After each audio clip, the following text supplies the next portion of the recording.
Welcome to IVF This, episode 37, Managing Uncertainty. Welcome to IVF This. I'm your host, Emily Ginn. I'm a mother to two beautiful and feral boys. I'm married to my favorite person in the world. I'm a social worker, a life coach, and an IVF warrior. I'm here to teach you how to manage your mind and emotions during your IVF journey, to break free from anxiety and regain control of your life, even in the midst of infertility. I'm going to teach you to say IVF this to how we think about, talk about, and experience infertility. Let's go. Hello, my beautiful friends. I'm so happy to be talking with you all today, especially about uncertainty. One, because it is one of the primary things that I talk to my people about. Uncertainty is kind of a hallmark of infertility and fertility treatments. And two, because it's very topical for me. If you've been following along for the last few weeks, you'll know that I have a transfer coming up and I'm in the middle of all kinds of uncertainty. This is our last transfer, our last embryo for our last cycle of IVF.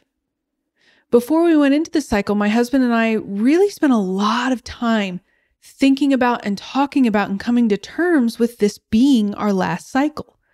I joke that it's kind of our fire sale cycle. Everything must go. I just turned 37 and Hubs will be 40 in just a few months. And this was like a promise to ourselves and our family that we would do one more round. And if it was successful, then amazing. And if not, we're already in love with our lives and our family, and we feel very at peace with that. Now, all that to say that even when we feel at peace, we still experience fear and anxiety that is often associated with uncertainty. I talk a lot about this, but there is like really specific finality to IVF, right? It's very binary. Either you react to the meds or you don't. You either have eggs to retrieve or you don't. Either those eggs are mature or they're not. Either those eggs fertilize or they don't. Either those fertilized eggs develop to blasts or they don't. They're either chromosomally normal or they're not. Either there's implantation or there's not. And I think it's that sense of finality that really feeds the discomfort of uncertainty. The trick about anxiety is that one of the things that the human brain likes least, and yet probably the most prevalent and reliable thing that is in this world, is uncertainty. You know the saying that one thing we can be certain of is that we cannot be certain of anything? We are confronted with uncertainty literally every moment of our lives. Everything outside of us is uncertain and not subject to our control. And as many of you have experienced, even things inside of us are uncertain and not subject to our control. It is in the fabric of every part and every moment of our lives, and yet our brains despise uncertainty. You would think that these two could get along, brain and uncertainty, just from the sheer amount of reps they have working together. But alas, here we are. So we're going to talk about what it is, why our brains hate it, and how we can manage it. Let's level set from the jump that we cannot avoid uncertainty. I know all of us feel like control freaks, myself is absolutely included in that. Think that if we can avoid it, if we can control things, we go through these super elaborate mental gymnastics to try to avoid uncertainty. We pretend it doesn't exist, or we try to control things even though almost all of the things that we try to control can never be controlled. So for me, in preparation for our transfer, I find myself trying to control the people. My husband, what he's doing, how he's responding to things, trying to control my kiddos, and finding myself getting super frustrated when the people don't cooperate because they're, people. So I started noticing that I was getting a touch controlling, and so I started doing some work around that. And what I uncovered was that I was feeling uncertain about our upcoming transfer. And because our brains hate uncertainty, I was trying to create control in the face of uncertainty. Now, this was a very unconscious thing, right? Like most of us do. I wasn't consciously thinking, wow, I feel really out of control with this upcoming cycle. So I'm going to hyper focus on the behaviors of the people around me so that they will behave in a way that I want them to so that I can feel better. Unless you're some sort of, android or something, most of us cannot narrate our thoughts and feelings and actions like that. But when I sat down and did some paper thinking, that was the think, feel, do cycle I identified. I often compare the IVF process and building a business because they both kind of require us to be committed to believing in the possibility of the goal.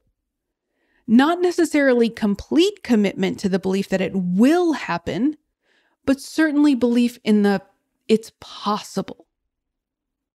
When you first start a business, you agonize over every potential client. Like just in IVF, you agonize over every potential scenario. Every data point is make or break. Every test, every wait, it's excruciating. When you first start a business or IVF, in a lot of ways, it can be a real roller coaster of emotions if you have an unmanaged mind. This was absolutely me during our first few years of infertility and during our first round. I had just been introduced to coaching a few months before we started, and I was just starting to learn about the things and the frameworks that I teach you all now, but I was very much on the roller coaster. I share this with you because I want you all to know that I have absolutely been there. My anxiety used to consume me. I was constantly ruminating and replaying things in my brain. It's totally normal for old patterns to come up at deeper and deeper levels of your work. Just because I am much more aware of my thoughts and feelings doesn't mean that the same patterns don't come up for me during the IVF cycles or in my business. We all experience anxiety around uncertainty. So what is uncertainty? It's literally not being certain, not being sure. I think for our brains, the really scary part of uncertainty is not knowing what will happen in the future, the fear of the future. I think intellectually, we all know that uncertainty is a part of the moment-to-moment human experience. The only certainty we have is that we are currently alive and sometime we will die. That's it. Uncertainty is a natural state of life and existence, and yet we fight like hell against it. Why? Because to our primitive brains, uncertainty means that we could die at any moment, which is technically true. But our brains have evolved to avoid death at all costs, to avoid danger at all costs. Ergo, we are terrified of uncertainty and do all that we can to avoid it.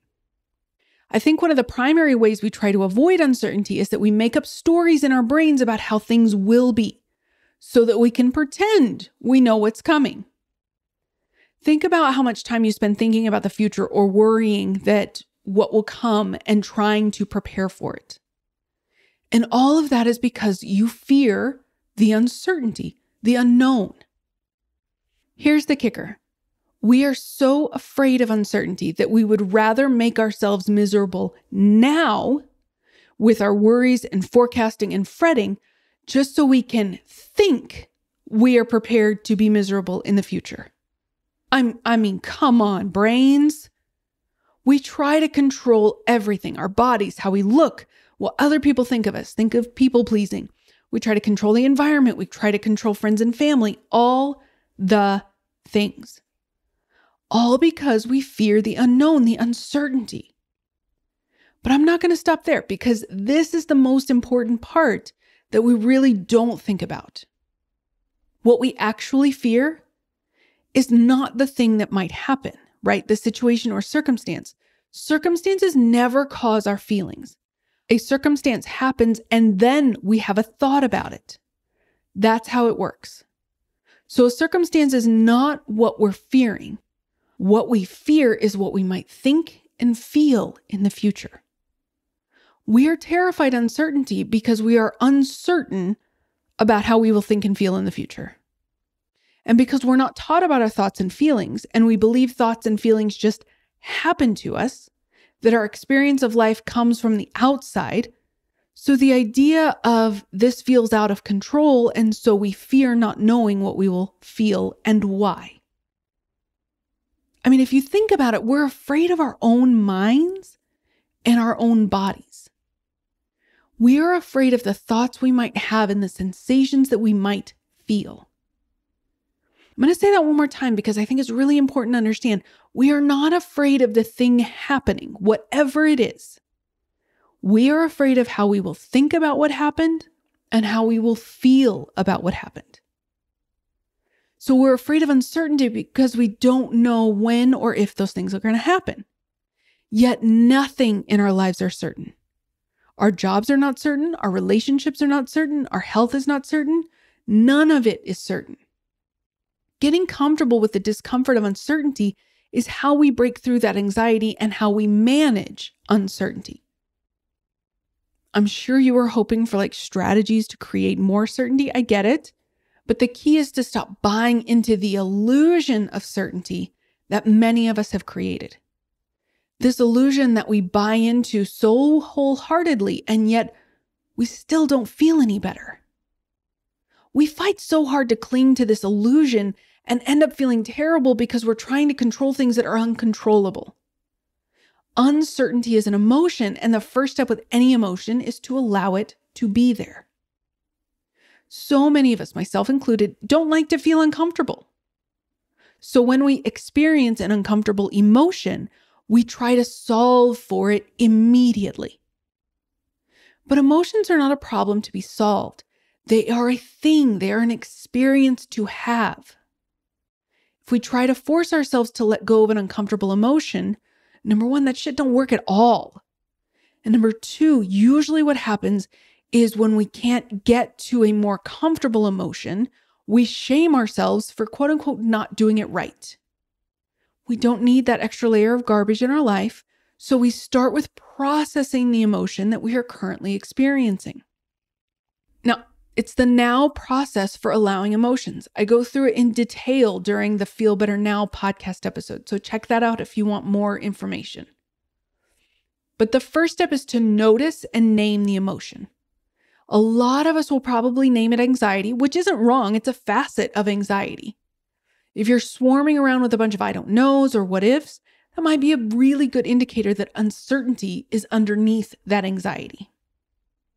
Second step is to open up to it. That's the O part. You don't have to act like uncertainty is your best friend, but you also don't have to treat it like a pariah or a leper or something. We can just sit with it and let the emotion be there. And the third step is to witness the emotion, which is to describe it to yourself, what the emotion feels like in your body. I would strongly encourage you to close your eyes while you're doing this, because if you have your eyes open and you're trying to describe it, you're going to be describing it from your brain, not actually what's happening inside your body. Let me give you 2 examples. So number 1, it feels like I'm never going to take a deep breath. This is a thought about your feeling. This is when you are relying on your brain to answer a question about your body. Or number 2, there's a heavy weighted blanket of bricks on my chest. That is someone who has dropped into their body and can describe what is happening. Do you see the difference? When you drop into your body to feel your emotions, you can describe it. Your brain is not invited to the party. You can't outthink an emotion and you can't outact an emotion. Your emotions are vibrations in your body that need to be felt. Even with someone who self-coaches daily, like myself, I still feel the discomfort of uncertainty. If the nature of life is uncertain and the brain detests uncertainty, then it's a really good bet that even with a managed mind, sometimes you're going to experience discomfort or anxiety around uncertainty. It only becomes a problem when we believe we should never have to feel this way. It's only a problem if we believe that we are entitled to not have to feel this way. This IVF or IUI process, this journey is very uncertain.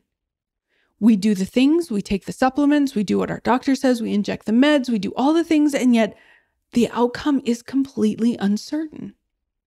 It's kind of a fantasy to tell yourself that getting pregnant or having a baby will eliminate uncertainty from your life.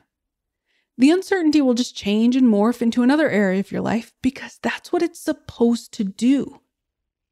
So when I am experiencing anxiety related to uncertainty, I will remind myself that this is how I'm supposed to feel.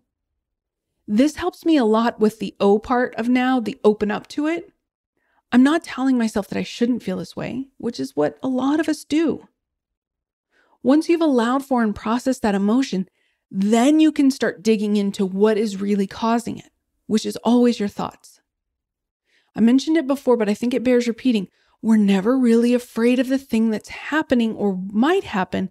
We're always afraid of how we will think and feel. For so many of my clients, they fear what they will think and feel about themselves, that they're losers or failures or something like that. Whatever mean thought you can think of. Some are overt mean thoughts, like I'm a piece of shit or I'm too selfish to have a kid. Some are a little bit more insidious, like I jinxed myself when whatever. That's like a sneaky little thought that says, I'm to blame for this thing that happened. I think a lot of us use that kind of sneaky language, but it's still a way to blame ourselves for something we had no control over. This was one that came to me after our first failed transfer. The time leading up to the transfer and while we were in our 9-day wait for the blood test, I kept feeling like something was off. I would push past that thought because I was so hopeful that it would work.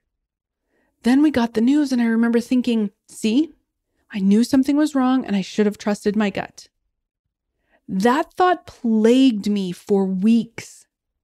It took several coaching sessions to root it out too because it was so deeply ingrained.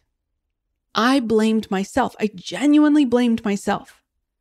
And this was my brain's backdoor sneaky way of reinforcing that blame. I've come to realize that I think I needed to know what was going to happen, that it was vitally important for me to know the outcome, or at least that's what my brain told me, because if I guessed wrong, then I was going to blame myself. Or another one that you've had an idea to do or try something. Maybe it was a test you wanted to ask your doctor about, doing acupuncture, or hell, even during an exam in high school, and you had a thought, but you didn't follow it, only to find out that the first thought was actually right. Then you get the crap prize of shaming yourself and beating yourself up for not trusting yourself. You tell yourself, I should have trusted myself, which kind of sounds like a nice thought, but it's like pretty poison. So many of us struggle with trusting our bodies. Women are socialized to distrust their bodies. We follow diets that tell us to eat when we're not hungry and to avoid eating even though we're about to pass out. Then we go through infertility and we feel like we're at constant war with our bodies because we blame our bodies for miscarriages, failed cycles, failed transfers, or just infertility in general. Almost as if our bodies are outside of us because we are not connected to them. Because what we are not connected to is very easy to blame. So we already distrust our bodies. We are constantly blaming, shaming, and judging ourselves. And we think that we're collecting evidence in our brains for what our bodies need to be shamed, blamed, and judged for. But all of the evidence is really just our thoughts. Then when another opportunity presents itself to judge, blame, and shame, we continue to quote unquote build evidence. Then we go back and analyze and reanalyze our so-called evidence. So while I was self-coaching on the failed transfer, and when I'm confronted with uncertainty, like right now, right before our next transfer, I want to get out of the back and forth, the push and pull. I had to really question the idea that it would be better for me to know the outcome ahead of time. And I think that's the idea that underlines so much of this process. I think that's why we have the pee on a stick addicts that we have. Full disclosure, I'm not one, but if that's you, boo, you do you. But the question I kept coming back to is, why do I need to know the outcome ahead of time? The only reason that I would need to know the outcome ahead of time is if I was going to leave myself at the mercy of my unmanaged mind. If I know that I can feel any emotion, that I have agency over my thoughts, and I can choose how I want to feel and think in any situation, then I don't have to try to avoid a particular outcome. I don't have to try to control the things in an effort to manipulate things to help me feel better. In preparation for our final transfer, I'm allowing myself to really go down the happy path and what I will think and do, but also the scary path and what I'll think and do then. I call it equal airtime. I'm giving myself several thoughts that create comfort and safety within myself should we not get the outcome we hope for. Thoughts like, I know how to take care of myself no matter what happens. It is okay to grieve right now. I am sad and I am capable of feeling sadness. Notice that there is no sweet, pretty daisies and unicorns with rainbows coming out of their asses thoughts. Just an acknowledgement of what I could be thinking and feeling. That if we don't get the outcome we hope for, it doesn't mean that there is anything fundamentally wrong with me. It doesn't mean I have to turn on myself, which when you do, makes the grieving process infinitely more painful when you add dirty pain into the mix. And I think it's so important to know I can choose to feel an uncomfortable emotion if we do not get the outcome we hope for. And yes, I said choose because I always get to choose how I think and feel. If our transfer doesn't work or if there's a miscarriage, I will choose to feel sadness and grief. I want to feel sadness and grief over that. And because I am reminding myself of that now, I don't have to fear that they're going to happen to me. I'm not willing them into existence. That's not how that works. But I am creating safety within myself should that come to pass. I will know I can handle it. It stops being something I fear because it's not something that is going to happen to me against my will. That's the little places, these little moments where we get to choose our power. We get to choose. I get to choose ahead of time without knowing the outcome that I have taken complete ownership of the one and only thing I have control over at that moment, myself. And that is what I wish for all of you too. So this is what I have for you today, my beautiful friends. I will talk to you soon. Have a great week. Thank you for listening to this week's episode of IVF This. If you like what you've heard, click subscribe and follow to make sure you don't miss an episode. And if you want to learn more, head over to www.ivfthiscoaching.com to learn how to work together.